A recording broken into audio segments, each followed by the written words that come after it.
this episode, I'll be sharing how everything has the potential to influence and to be hyper conscious about it. I once heard a story of two dogs fighting, and the man who told the story asked the audience to guess who won the fight. He proceeded almost immediately to reveal it's the one who was better fed. Now, I believe this has everything to do with us and the results we get in life. You see, everything has the potential to influence us. Everything can make a difference in our lives.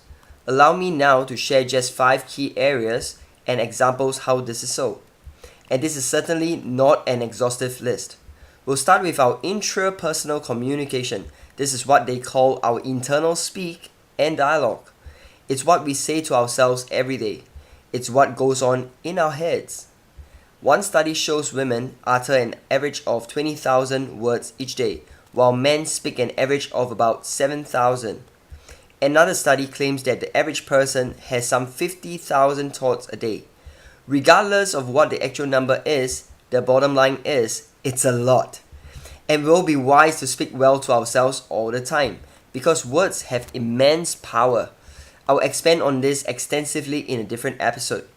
Moving on to the second area, many of us are also influenced by what we read in the newspapers each day and by what we watch on TV or listen to on the radio.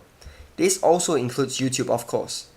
Because here's the thing, if what we consume is negative and it gets to us, it can become a dominating thought for quite a long while. And if what we consume doesn't build us up or offer any real value, we ought to question ourselves and ask, why bother? So really, if we are parents, we'll be wise to monitor the channels which our children are constantly exposed to. I know some families intentionally choose to not have TVs in their homes. We are also certainly influenced by the books and audiobooks we consume, so pay attention to those as well. Next up is the third area, where many of us delight in, where some are completely obsessed about. It's our food. Now, I'm definitely not a nutritionist or a food expert, but I know enough to know that the food we consume has the ability to affect how we think, how we feel, our moods, etc., and ultimately our productivity. Elements like sugar levels, caffeine, and alcohol come to mind. Let me give you a brief and specific example. In my much younger days, having coffee had little effect on my body. But these days, if I were to have a coffee in the late afternoon or evening, it will delay my sleep by up to 2 to 4 hours, resulting in a great productivity loss the following day. Does this make sense? Great. Now let's consider the fourth area, one in which many people are passionate about, one in which people carry devices just to enjoy it. It's the music we listen to. Music is indeed far more powerful than most of us have imagined it to be. It is evocative, it transcends time, language, and boundaries. Hans Christian Andersen said, "Where words fail, music speaks." Martin Luther said, "Next to the word of God, the noble art of music is the greatest treasure in the world." Marilyn Manson said, "Music is the strongest form of magic." What kind of music do you listen to? Do you know some music aids productivity? Examples include songs with sounds of nature, instrumental classical music, baroque music. On this note, you'll need to experiment and test which works for you best. The fifth major area of influence is the people we associate and hang around with. And this should not come as a surprise.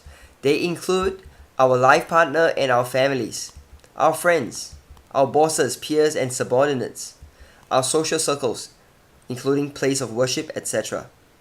I've shared before that we are most likely going to become like the people we hang around most with. It's the shared values that causes people to come together. Do be mindful that these 5 areas we covered are certainly not an exhaustive list. So here's the thing. With anything, we have to ask ourselves, how is it possibly influencing me? Does it inspire, edify, and build me up? As I suggested at the very beginning, everything has the potential to influence us, so do be hyper conscious about it going forward. For now, in closing, invest 5 minutes of your time to audit, number 1, the quality of your daily self-talk. Number 2, what we allow our eyes and ears exposed to via the media, since it can affect our spirit and soul.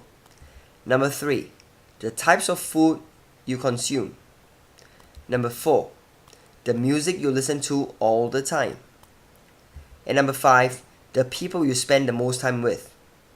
If it serves you, great! And if it doesn't, replace it with something that does. I hope this episode is useful to you. If you'd like to reach out, you can do so at kelvinchan.org. Have a reflective time for now. Hey, thank you for listening. Do take a moment now and like this episode, leave a comment, and also subscribe to not miss out on new episodes. Once done, check out your next episode. Want to connect? Do so at kelvinchan.org and also on Facebook, Instagram, YouTube, and Twitter. Stay well and talk soon.